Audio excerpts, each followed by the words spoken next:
कई सारे दूसरे डिपार्टमेंट्स के भी जो मरीज़ होते हैं उसमें भी यूरोफ्लेमेट्री का टेस्ट इम्पॉर्टेंट होता है, जिसको बहुत बार जो है बाद में पता चलता है, तो बाद में पेशेंट जो है हमारे पास आ पाते हैं। बट अगर थोड़ा सा अवेयरनेस रहे तो उन पेशेंट्स को स्टार्टिंग में ही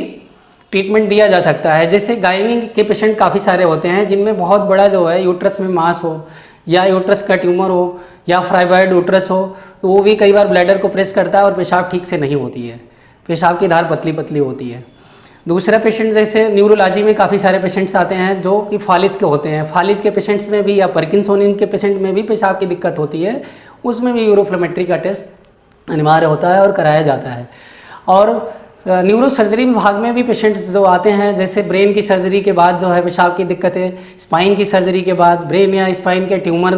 के बाद, या इन सभी में अगर चोट लगी हुई है चाहे ब्रेन हो या स्पाइन में, तब भी पेशाब में या मूत्राशय में चेंजेज आते हैं जिसकी वजह से पेशाब में दिक्कतें आती है, तो उसमें भी यूरोफ्लेमेट्री कराते हैं।